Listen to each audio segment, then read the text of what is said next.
I think a good investment of time is for us to sit down for 10 minutes and write down, what our values are and what we want to be about and what we see as our purpose. And then make a decision that every day we're going to kind of live a life that is worthwhile, that fits our values.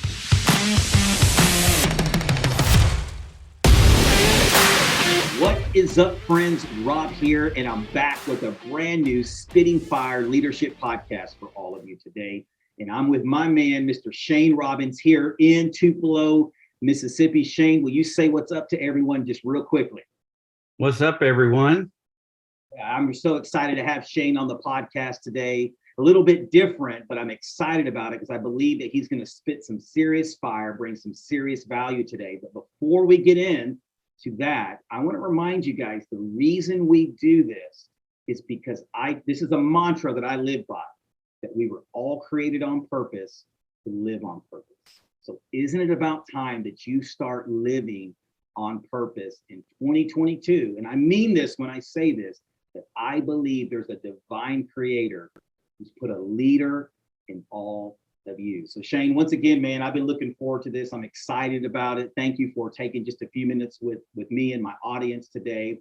And as always, when I start these interviews off, I just like to give a 30,000 foot view. Will you give us a little bit of your backstory, maybe some of the transition time up to where God has you today? Okay, absolutely. Well, Rob, let me first say it's great to be with you. Appreciate your invitation to talk with you today and look forward to our conversation. But I am Shane Robbins, and I am working within the field of social services and higher education, essentially. And how I originally got started is, I was a Christian at the age of 16, wanted to do something to help others. Didn't know what that looked like. I didn't really feel that was at the time, a ministry calling to serve as a lead pastor or even vocational type ministry, but I wanted to do something.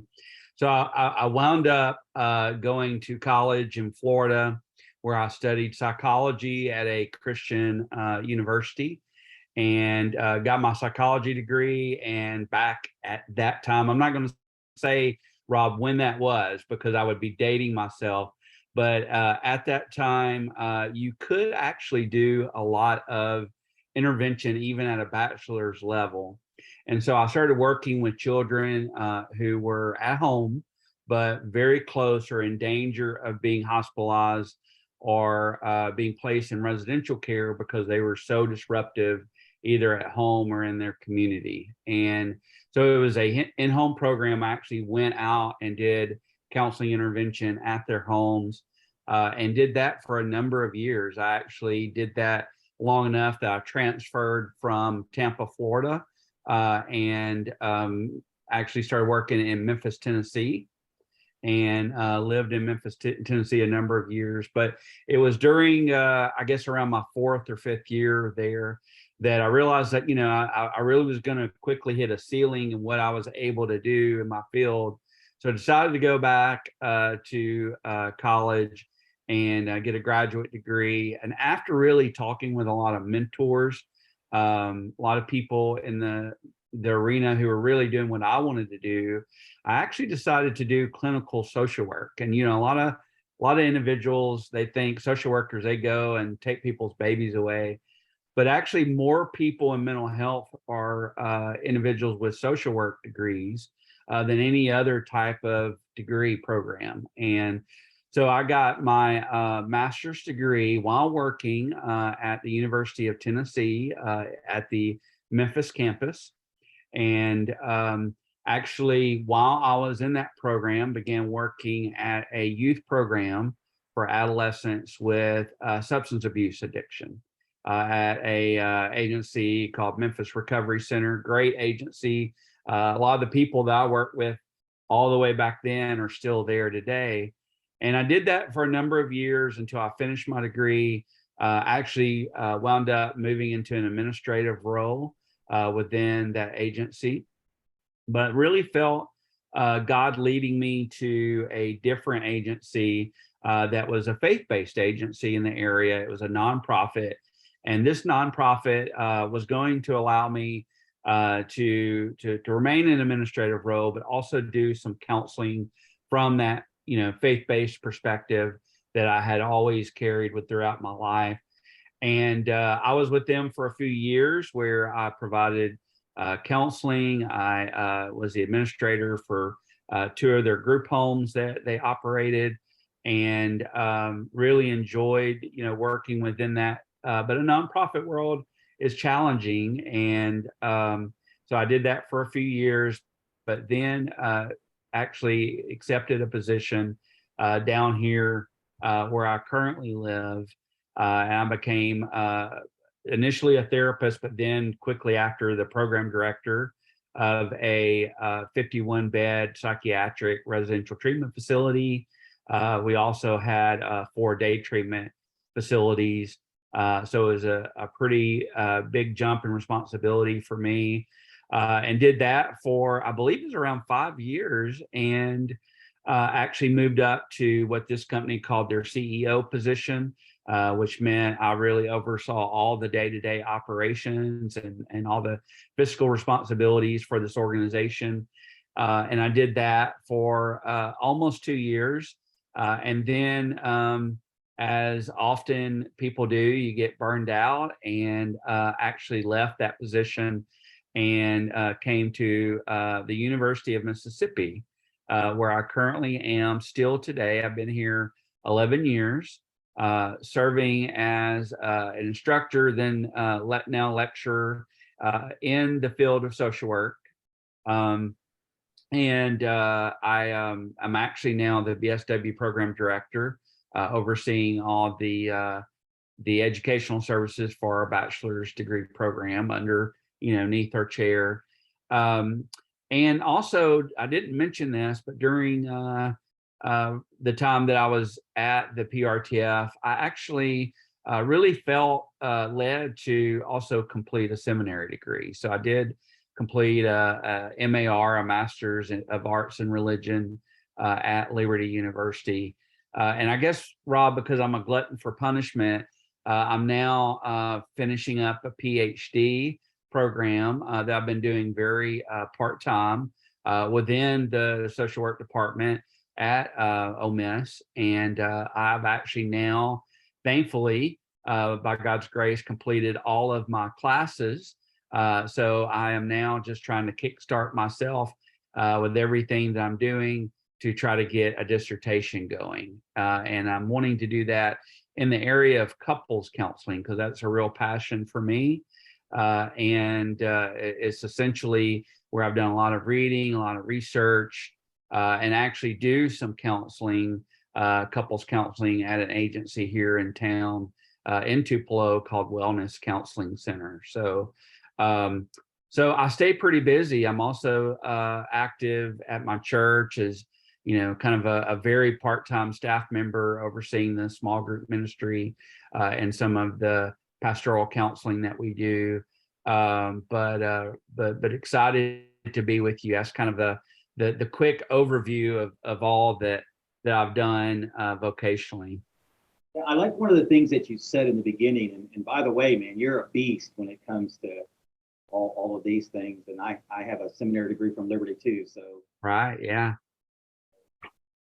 definitely big on Liberty in regards to that. But you talked about mentor. This is a leadership podcast, right? I interview a lot of people in my space, which is the insurance space, but I've interviewed pastors and other people like that.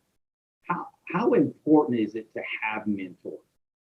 Right? Because I think a lot of people nowadays, we live in this culture where, hey, I know everything, I don't need any help. But how important do you believe it is to have a mentor or mentors in your life? Yeah, I think it's very important to have a mentor in your life, because if even if you're where you want to be, there's always room for any of us to grow. And we are often limited in doing that on our own. And so having a guide, especially if we're back like, I was not really sure what direction I needed to go, what educational program I needed to pursue. What I did, Rob, is I looked for people who were doing what I wanted to do and said, hey, can I spend some time with you? Can you, kind of lead me and answer some questions that I have? And thankfully, they were able to impart a lot of wisdom that really enabled me to pursue some of the things that I had on my heart. And I think, that's one of the things that often we put on the back burner, in our busy lives that we have. But certainly, I believe that that's something that's a great investment of time. Just if it's a once a month meeting that you have with someone over coffee or lunch, to really have an opportunity to bounce those questions off someone who might have a little more maturity, a little more experience, or a little more knowledge in whatever field or whatever desire that you may have. I think that's vital for all of us. And I definitely believe, I just want to look in the camera here real quickly and stop for a second. What Shane is saying is something that you hear common in a lot of leaders that we interview on this podcast, and even that you hear in other podcasts. You don't have to do it on your own. Quit trying to figure this whole thing out. Humble yourself. Go find someone like a Shane Robbins, if that's the field you want to go in, whatever arena. Say, hey, can I just learn from you? I just want to model and emulate. I just want to be a sponge and soak everything in. And Shane, I think you found this out. I've never found a leader that I've went and said, hey, I just want to learn from you. That was like, no way. I don't want you to learn from me. They were all more than willing to pour and give their knowledge and invest a little bit of time to get you where you needed to be as well. Have you found that out to be the case? Absolutely. Yeah. I've never been turned down by someone that I've been to. Now, I think it's important for us to remember that often when we do seek out people like that, the onus is on us, to be the one to schedule those meetings, to seek out that improvement and that advice. But when I've done that, I've never failed to be able to get some really great support from folks. That's been really, really helpful to me along the way. So one of the things I want to touch on is you were talking about how you kind of migrated or over to couples counseling, that you started with some substance abuse, working with some children as well, and over to couples counseling. And as a leader myself, and you being a leader, and I think that's very important. If I'm just to be fully transparent on this interview, is I was a big one who was not for therapy for a long time. Mm-hmm. That was for like the people that couldn't get their act together. Yeah, and that's okay. You're also an Alabama fan, I believe, Rob. So hopefully maybe one day you'll see the light in that regard as well. But anyhow, but I think a lot of leaders, I think, are victim to that. You know what I mean, so to speak, or they get plagued by that somehow, because they lead at such a high level, that they don't want to ask for help, especially within their marriage, because it makes them look less than or embarrassing. Can you talk about that just for a second? Because I know there's leaders watching this, and listen, I'm raising my hand. I'm a workaholic. I get obsessive. And I'm going to be honest with you. When my wife and I started doing therapy, it has been the best investment that we have ever made, apart from our faith, in our marriage, because you learn how to communicate. You learn how, each other think. Can you just talk about that for a minute? How you feel people should lean into that, even if they think everything is going good? Yeah. Well, Rob, let me first acknowledge that it is hard, because if you're a leader, especially leading a small agency or a small church, often you do feel alone. You do feel like, who do I talk to? Who do I go to? And certainly sometimes there's actually limitations for being able to find, a counselor to go speak with. But it is extremely important. I love what Matt Chandler says, or what I heard him say years ago. He says, people don't normally deal with problems when it's time, to deal with it. They wait until the last moment and the last breath. And there's so many times, Rob, when I've had people come into my office and they basically told me in that first meeting, hey, if this doesn't work, we're going to divorce. And I'm like, well, wow, thanks for the pressure, because so often people do, they wait until they're so angry at each other and have trouble even being in the same room with each other. And there's so much turmoil that's happened that they wait then to seek help. And you don't have to do that. What Matt Chandler says is people deal with problems when you look at a house, like they deal with an electrical problem when the house is on fire, rather than dealing with it when they see a little spark when they flip a switch. And that's what we do. We wait until it gets catastrophic instead of just noticing, hey, my wife and I, we're not really communicating in the way that I think that we should. Let's go and let's see if there's someone objective who could help us with that. Honestly, Rob, that is a strength to be able to say, hey, I'm willing to go have someone else invest in me and actually help me through this process. It actually doesn't feel that way, but it actually is a strength when you go and you say, hey, I need help. It's an acknowledgement that this is an area that I can grow in. When we have those areas, especially as leaders, where we really need to grow and we won't acknowledge them and we won't deal with them, then that's when it becomes a huge liability in our lives.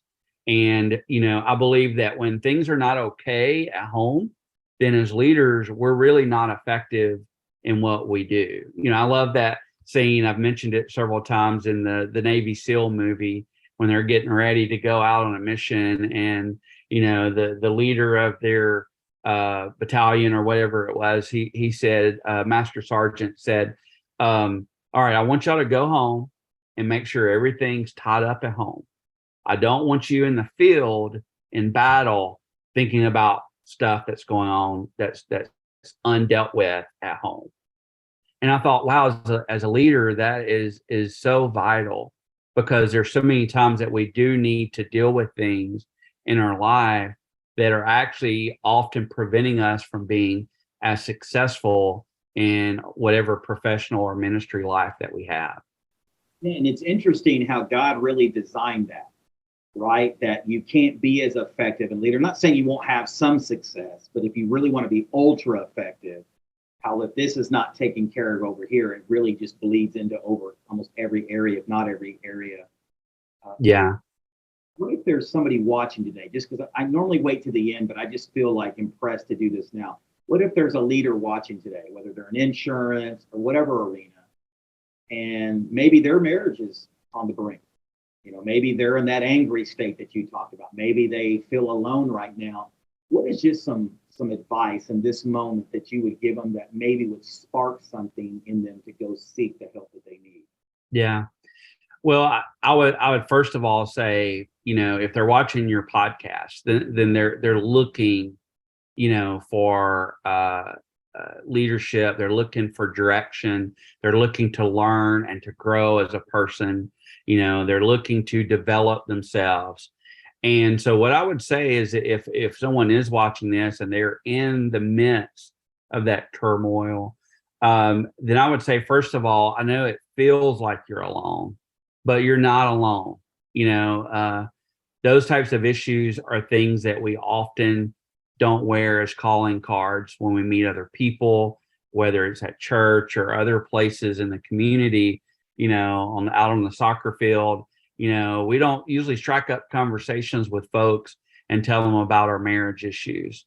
So I want to first of all say, even though you do feel alone, you're not alone.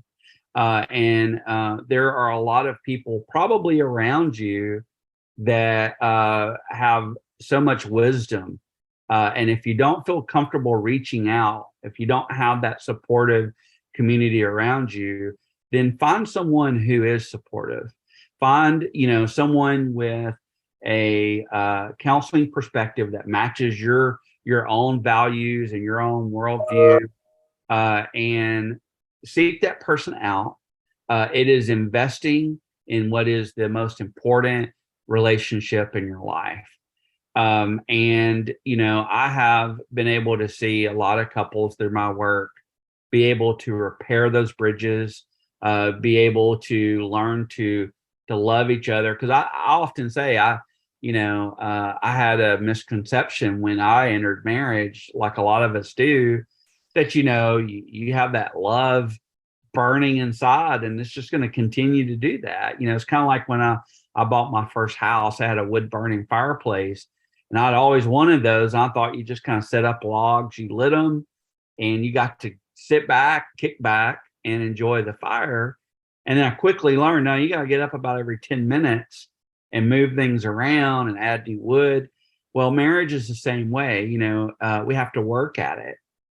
We have to not speak our love language, but we have to speak our spouse's love language to them, ideally on a daily basis, to keep that connection, keep that intimacy. And certainly when kids enter the picture, when very stressful or hectic careers enter the picture, that's when those things get very strained. But there's hope. If you haven't yet been to a counselor, there's some really good ones out there. And I tell people, if on your first attempt you didn't find the right fit, well, I tell people that counselors, therapists were kind of like jeans. When you go to a store, just because one wasn't quite the right fit for you doesn't mean they were a bad pair of jeans. It just wasn't your fit. They're going to be someone else's exact fit. So don't feel bad if you feel maybe we try someone else because that wasn't exactly maybe the right fit for us. So I would encourage you to reach out and see that as a strength, because it really is. And you can have someone that can help guide you to that process in a meaningful way. That's really, really good advice. And I just want to encourage you, when this drops in a few weeks, if you're watching this, that, don't wait. Don't be reactive, but be proactive. That's really what Shane is telling you today is, if it really matters to you, then if you're a leader and you're watching this today, you want to be very proactive in that area. And that really should be a very important, if not the most important area versus everything else. Let me ask you this as well. As a faith-based clinician, how does that work together? Because there's some people out there that go, faith and science, or clinicians that have faith, that's really counterproductive. Tell me how you incorporate that into your particular practice in your arena. Right. Well, and it's looked differently at different places. I do counseling with people that are not religious themselves. They're not, a person of faith, and I can counsel with them without, violating any of their principles. But I prefer those clients who seek out guidance. And, I think obviously there's a lot of wisdom in scripture about relationships. There's a lot of wisdom that we can gather from scripture that really speaks to some of the problems that we have in not only relationships, but in our own individual lives. I do individual counseling as well. I think that there is, I am fully science-based. I believe that, there are mental illnesses. There's a lot of biological and organic evidence for illnesses. There's actually more for a lot of different mental health illnesses than there is for a headache, and why we have those, and why we need to, take ibuprofen or aspirin or whatever. So, but I don't think that medication has to be the only answer, because I believe that sometimes if we're only using medication, well, here's an analogy, Rob, I give people. One time I went on one of my mini health kicks and went to the grocery store, and I bought this little bunch of bananas, but they weren't bananas. They were like these miniature bananas. I took them back to my office, ate one, put them in my drawer, but then things got hectic and I forgot about them. And when I say I forgot about them, like they sat there for weeks, Rob. And one day I started seeing these fruit flies, and I'm like, where are these guys coming from? And honestly, I was getting ready. This is when I was in my administrative role to blame someone for not spraying my office, when I realized that I had those rotten bananas probably, and I opened up and obviously saw the solution.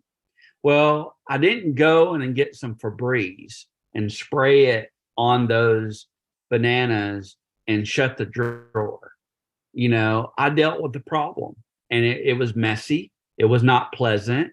It took some work, but I dealt with that issue. I got the bananas out. I threw them out to the outside trash. I cleaned everything up very well. I think sometimes when when we have depression, when we have emotional issues, when we have anxiety, and people, they only go and they see a nurse practitioner or someone, and they get on medication. It's almost like just spraying the Febreze in the drawer and then shutting it, because you're not really dealing with why that problem is there. And while I believe in medication, I do believe it's vital for someone to actually get to what is the root of some of these issues. What I find in couples counseling and individual counseling is we're all dealing with a lot of trauma in our lives. We think of trauma as big T traumas like child abuse or losing a loved one, or those types of things. But we all have what we call in our profession little T trauma. That is those little things that are residual, that add to our story over time, that really can become difficult for us, that can actually create false narratives in our life, and as a result, a false paradigm that we were perceiving others through, that is actually hindering us more than is actually helping us. And that's those rotten bananas, so to speak, that we really need to deal with. Because often what the type of counseling I do with couples is exploring those narratives, because in reality, Rob, whether it's me or my wife, you or your wife, a lot of times the conflict that we have kind of every day is when we get triggered, not by something my wife does or says, but really by a wounding that I have in my life, that something she said or did just triggered. So I'm responding to her based off an old wound rather than actually what she actually did, which may not be a big deal after all. That's why you hear people, separating over things like eggs cooked too much. It wasn't the eggs, it was the wounding from probably years prior. Oh man, I wish we had 2 hours to go over that. I don't really do a script for the podcast, but I've written down trauma for sure that I really wanted to talk about that. Yeah. Love that you brought that up, because that was going to be my next question. And I look at it this way. I didn't really realize how, even at 47 years old, how much little T trauma that I'm still dealing with, right? And short version, grew up with a single mom, grew up very poor from a very young age, about 9 years old, helped raise 3 siblings. My mom had to work, and got lights cut off, living on welfare. We were the poor people in church that that everybody had to help, hand me down, sponsor to go to camps.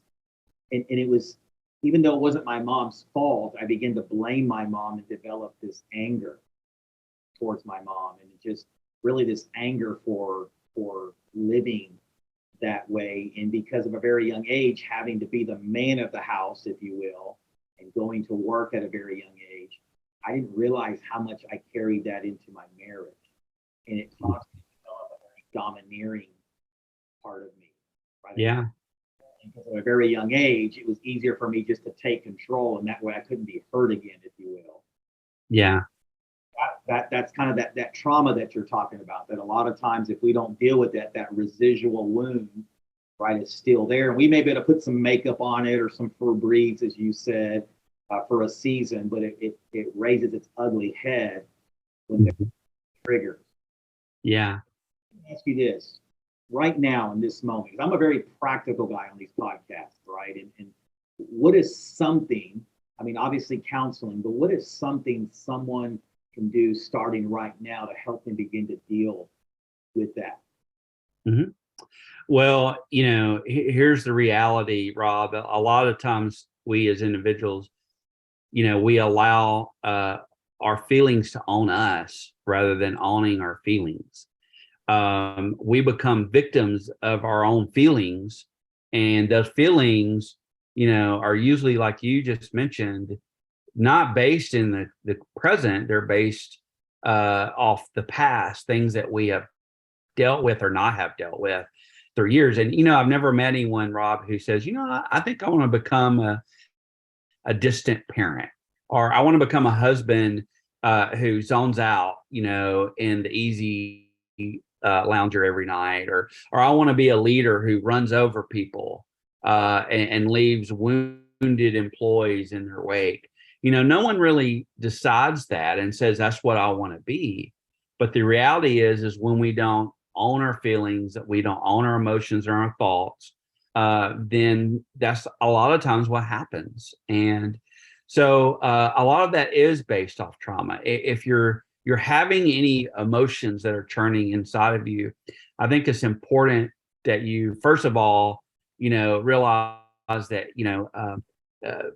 dealing with frustrations, dealing with emotions, that's kind of the price of admission in terms of having a life, a worthwhile life.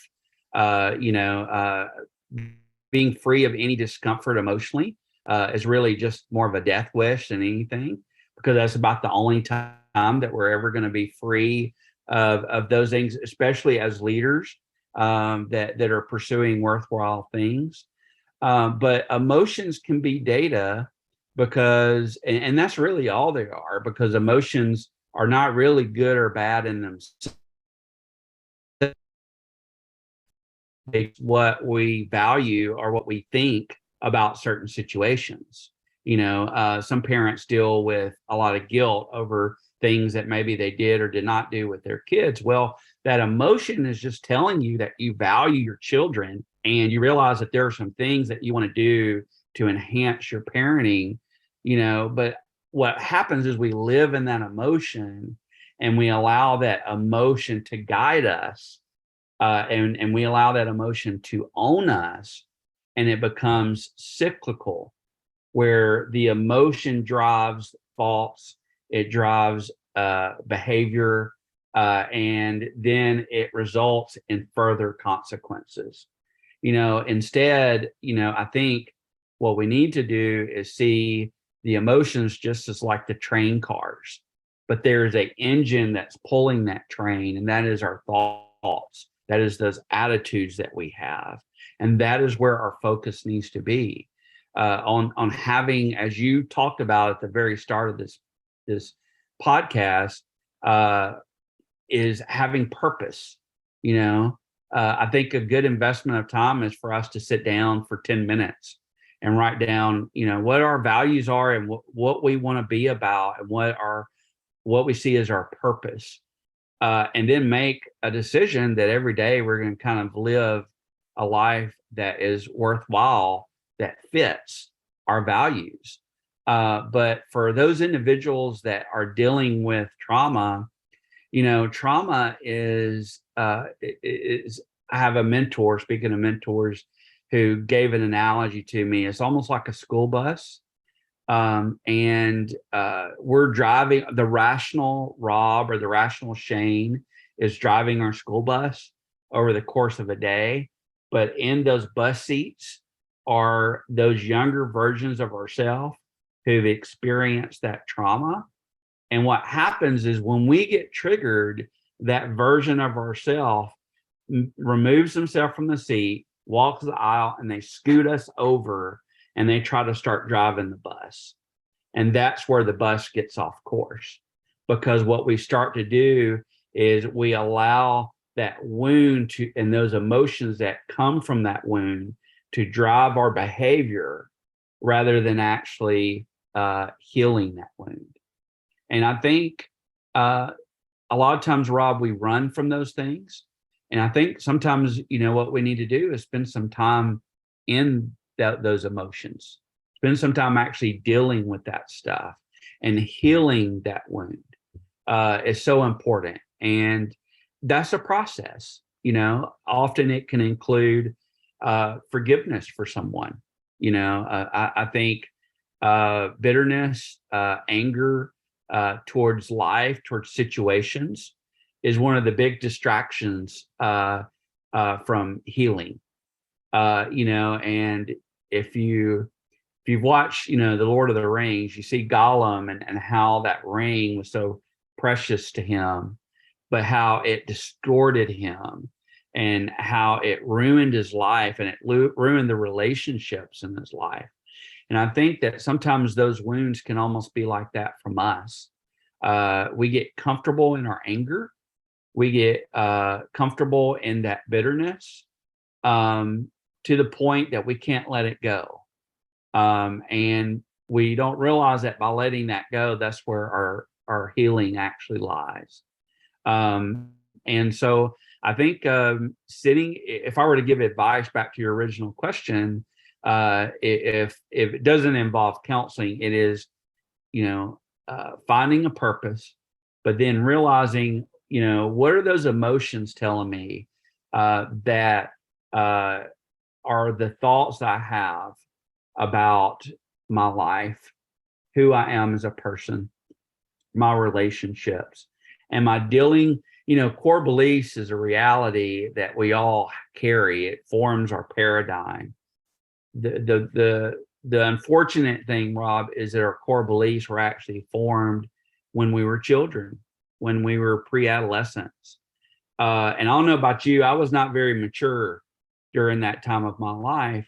And if I know you have, kids, and we all remember when they were that age, when we think about how they think about relationships, about situations, about those types of things, we begin to realize, what, there's a lot of juvenile thinking that can be very narcissistic, that can be very self-centered, or it can actually make evaluations that are actually erroneous, and a lot of times I do deal with individuals in counseling who have been through some very traumatic situations. And Rob, I find so often that they blame themselves for that.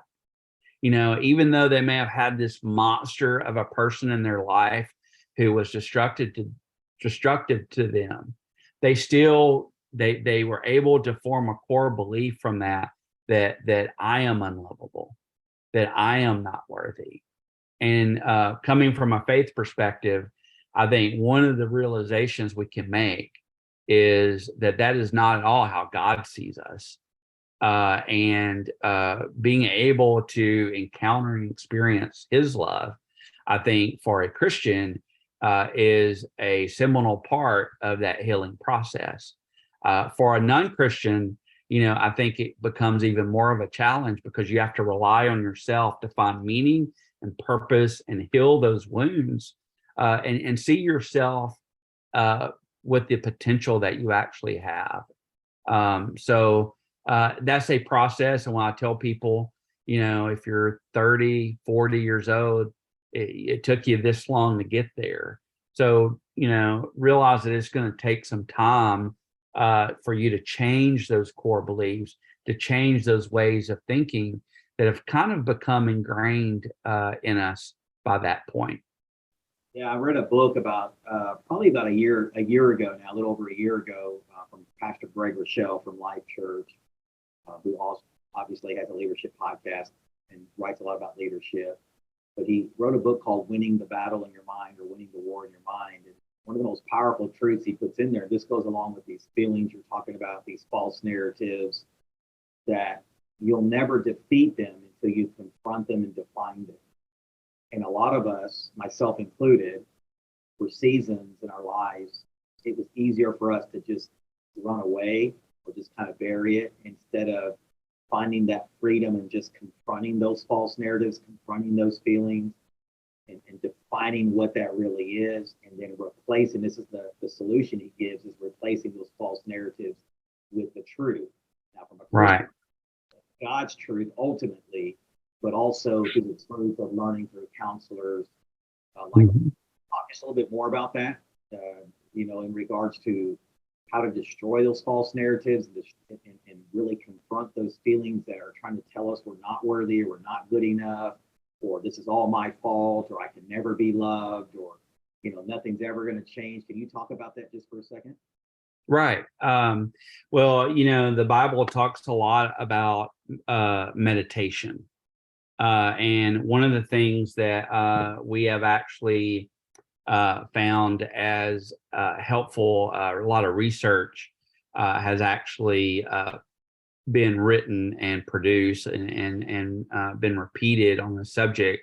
Is an idea called mindfulness. I don't know if you've heard that or any of your viewers have, but it is basically the concept of being present, relaxing in the present, and it involves a meditation, but it is more just a meditation that involves being comfortable, just being present and not allowing your mind to run, rampant.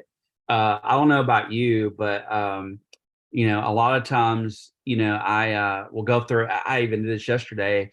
Went through a traffic light, and I was like, "Was that traffic light green?"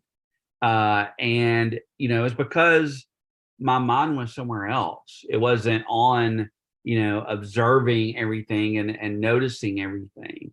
And I think, especially in today's society, when we have so many distractions, it's very easy to keep our mind constantly going with a number of distractions and to enter into what is almost those trance-like states. And often when we go there, that is not always a very positive place, because a lot of times our mind will actually run in very negative ways. And so one of the strategies of dealing with that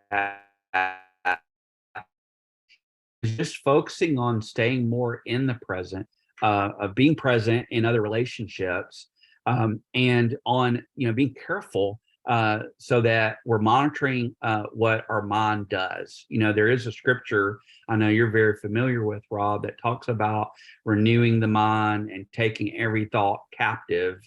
And that's really the process I'm talking about, is a process of really paying attention to what your mind is saying about yourself and about your relationships, paying attention to whether we are justifying any of the negative thoughts that could be those that lure that is taking us in a destructive place in our mind, or are there destructive ways that we're thinking about ourselves, and trace that back. So in other words, let's say that I do an insurance seminar at a buddy's business, and no one shows up other than my friend. And I leave that situation, and I take from that, wow, no one really cared to hear what I had to say, and I start feeling really angry and frustrated and depressed. And instead of living in those feelings, instead I own those feelings, and I say, okay, well, this is what I'm feeling. So what is that telling me about the situation? Well, it tells me I was disappointed that no one was there, because I took that personally. Well, if I dig into that, what is the core belief? Core beliefs are I statements. So what would be the I statement from feeling like no one wanted to hear? Maybe the I statement is, I'm unworthy. I'm not competent. And then we ask ourselves, well, does that come from somewhere else in my life? Is that a belief that is a recurring belief in my life? Because it may just be that we didn't do a great job of getting people there, that we may have not have provided enough incentive for them to hear what we had to say. We may have not have told them the why. We talk about that a lot. The church I attend is especially with this younger generation, they want to know the why behind the actions that we feel are important. Maybe we didn't communicate that well. So rather than, getting down, because what's going to happen is if we live in those emotions and we allow those emotions to own us, then that's going to be reciprocal. We're going like, well, I'm not going to schedule another one of those meetings. And then we become ineffective, because we're actually allowing our trauma and the way that we interpret things to actually feed into our insecurities. And we're allowing those feelings to really own us, rather than us seeing those as data and owning those and figuring out what false beliefs might be behind that. That's important. I love that. And if you're watching today, here's the nutshell. maybe you have those emotions driving today instead of passengers, so to speak. And you have a choice. I have a choice. Shane has a choice. We all have a choice every day to either let our emotions run us or us take control of our emotions. So Shane, I love all that, man. I know you for a long time talking about that. As we get ready to wrap up here in just a few minutes, let me ask you this: leadership principle. Obviously, this is a leadership podcast. What is one leadership principle that you've learned throughout your life that you live from, but that you also lead others from as well? Is there one that rises to the top? A leadership principle that I live by, you know, if I'm thinking about that, I think, I was really influenced by a lot of John Maxwell stuff, back in, I believe the 90s, even though he may have even come earlier than that, but that's when I encountered it. And he talked about a lot about, leadership is just influence. And that's really all it is our ability to influence others.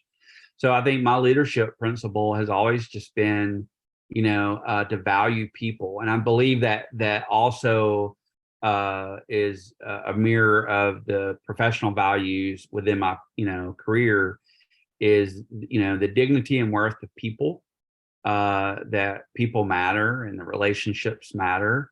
Back, to Stephen Covey and making sure we're making deposits into people's lives, not withdrawals. When we do make withdrawals, apologizing profusely for those, but really trying to make those deposits that are meaningful in people's lives. So I think probably if there's a leadership principle that really drives a lot of what I do, it's just trying to see the value of people. And I think that obviously if I'm a counselor, that's probably a good one to have, but seeing the value of people, making sure that we are investing in people, and not just the people that can maybe help us reach our goals, but the people that we can actually help reach their goals. And I love the leaders who talk about that. We can't be there for every person, but we can be there for some people. And being able to try to be that person that people feel that when they talk with me, I want them to feel that I feel they have value. And it's not the value that they can bring to me and what I'm doing. It's just, the value I see in them. And I think that's an important leadership principle to grasp. Yeah. And going back to the trauma, if I can kind of connect the dots here real quickly, leadership is influence. It is influence. I love John Maxwell. He's the OG, right? And absolutely love that. But it's really hard to influence people if you don't really love people, as you were saying, but it's really hard to love people and value people if whether it's a big T trauma or little T trauma is causing you to devalue yourself or not love yourself, correct?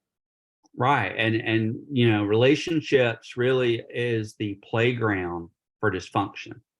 When we carry dysfunction because of our trauma, the number one area that is actually going to be displayed is in relationships.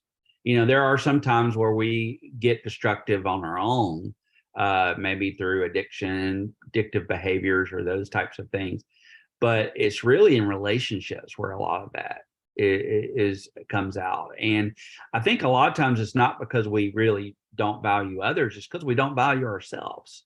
And because we don't value ourselves, we have difficulty displaying values to others, because it's a continuum, Rob. It's a continuum to be that person that bases your value on what you can do for others, and so you're a people pleaser and you never can say no. But then on the other opposite end of that continuum is that person who just isolates and won't invest in anybody. Both of those are really dysfunctional. They're just on opposite end of the spectrum. But what is the healthy, the healthy middle is to have healthy boundaries with people, to love ourselves, to take care of ourselves, to take care of our temple, so to speak, to prioritize our family, in our world, and make sure that those most important relationships actually stay most important. And then beyond that, have times that we value other people, but yet in that, we make sure that we have good boundaries, because we don't want to fall too far on one of those continuums. Because the reality is, if we get too far on that right, we're going to react to that by going too far on the left, skip that healthy middle. Definitely a race of extremes, right? We go from one side. Right. And real quickly, because you are a person of faith, and this just came to me as you were talking, doesn't that little t trauma and that big T trauma as well really keep a lot of people from really coming to faith, because they begin to say, how can God love someone like me? How I'm damaged goods, and there's this false belief out there that I have to get my act together, if you will. Mm-hmm. Just touch on that real quickly, and how you've seen. Yeah. Yeah, definitely. And I think, Rob, if I could say this quickly, I think the white elephant in the room is some individuals have actually have experienced that trauma in the church, and that's sometimes what holds them back, is some of those hurts have come from people in the church who probably were dysfunctional because of their own trauma. And so that does become the big obstacle for people seeking community within a family of faith. And I think what's a beautiful, and I know you heard me speak on this recently, the beautiful thing about God and his relationship to this world and the people within this world is best, I think, represented in the story that I shared in our church about the woman at the well, the Samaritan woman who, by those days' standards, had so many strikes against her. And she was, from a people group that was really despised by most people. She was a woman in that culture. She had been married 5 times, living with someone that wasn't her husband. So if the savior of the world was going to meet with someone, you wouldn't expect that to be the type of person that he met with. But not only was she someone he met with, but that actually was the very first person that he told that he was the Messiah to. That woman, with all that baggage, with all that sin, with all that hurt, he chose her as the first person. And I believe that Jesus was a person of purpose, obviously. And I believe he did that with purpose, because he wanted to communicate to us today that I don't care where you are at. I don't care what you've done. I don't care what journey you're on. I'm ready to meet you right where you're at. You don't have to clean anything up. I'm ready to meet you right in the middle of your pain, right in the middle of your misery, right in the middle of your mess. We don't have to clean up that, to come to God.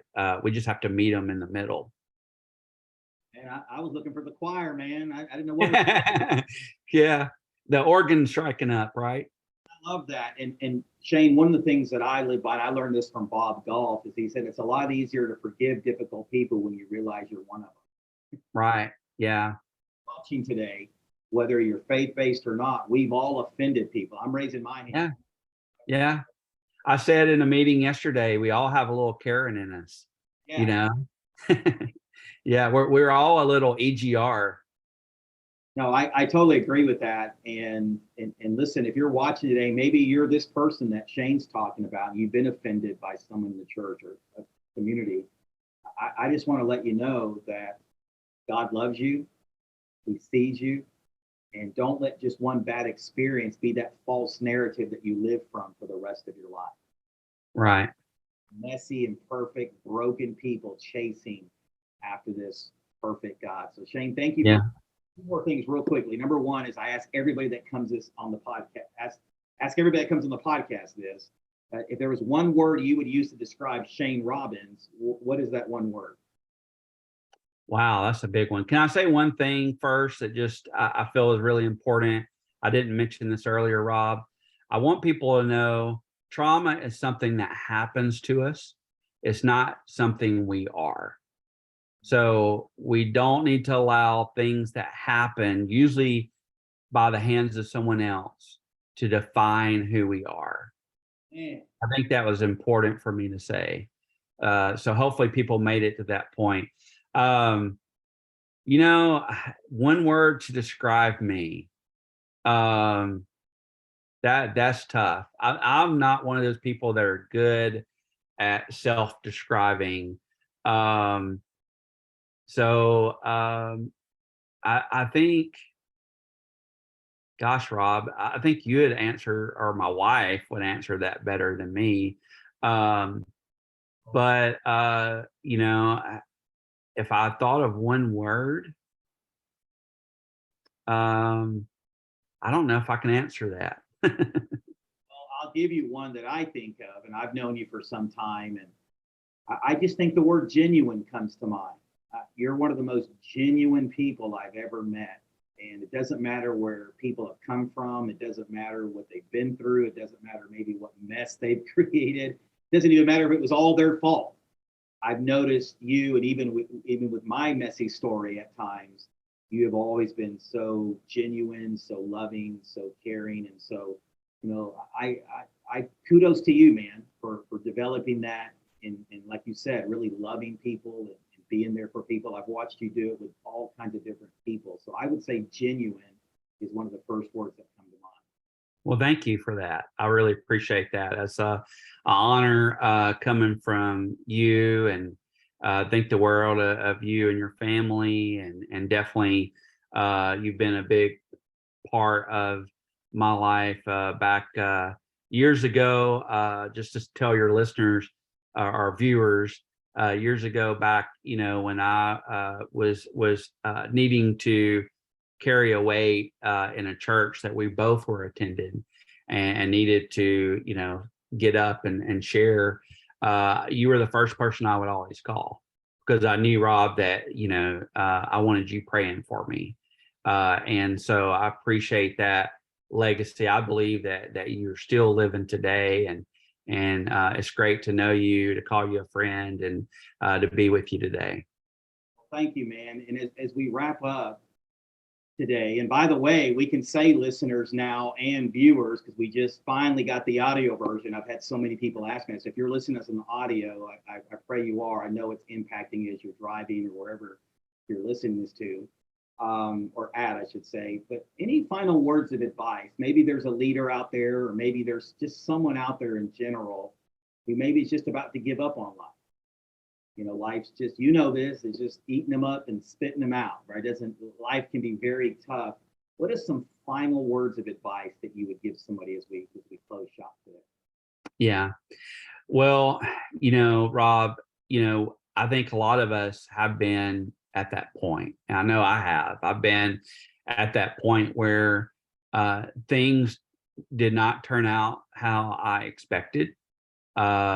Relationships were not going as, I intended. And you reach that point of desperation where you do feel like, enough's enough. And I would say, that courage is not the absence of those emotions. It is deciding to walk forward, even in the presence of those types of emotions. And so I would say, grab a hold of some of that courage and reach out to your community, reach out to your tribe, reach out for someone that can help walk beside you. Don't go at it alone. But try to find that support that you need, because in reality, what you're experiencing, you don't know it now, and it certainly does not feel this way, is temporary. And there is some learning that's going to come from what you're experiencing that's going to be valuable to you later on. And so, grab hold of that courage, keep walking forward, find someone to partner in the journey with you, and God will be with you along each and every of those steps. Absolutely. Where can we find you at, Shane? Are you online? I don't have a website. I'm just on the just social media pages and all that sort of stuff. If one of your subscribers wanted to, get counseling with me, I mentioned Wellness Counseling Center, but in terms of getting a hold of me, you're always welcome to reach out, and I'm willing to share whatever wisdom I can. I can give out my email if that's the best way to get, you think, for your subscribers to get in touch with me. Or Video description, the video notes. okay, awesome. But you're on Facebook, like the easiest way. Yeah, I'm on Facebook, I'm on Instagram, I'm on Twitter. I think Shane Robbins on Facebook, see Shane Robbins on Instagram and Twitter. And so, yeah, definitely, any of you want to look me up, I'd love to connect with you, love to spend some time getting to know you and to know your story. Absolutely. And as we wrap up today, just want to remind you, I believe that God has put a leader in all of you. And I believe your life will never make sense until you're living on purpose in such a way that first brings your Creator glory while making an impact or valuing, as Shane talked about, people. It's in our DNA. That's the way that we were wired. So I pray that something today that Shane and I discussed, this is my way of saying it, put fresh wind in your sails. Maybe you're about to quit in life. Maybe you're about to give up, or maybe you're just frustrated. Just this thing called life, or wherever you're at. I pray that this has put fresh wind in your sails, and it compels you. It divinely inspires you to say, you know what? I'm going to go one more day. I want to live on purpose because I'm finally starting to realize that I've been created on purpose. Listen, friends, God bless you guys. Don't forget to like, subscribe, comment, share this with somebody who needs to hear this today. We'll talk to you soon.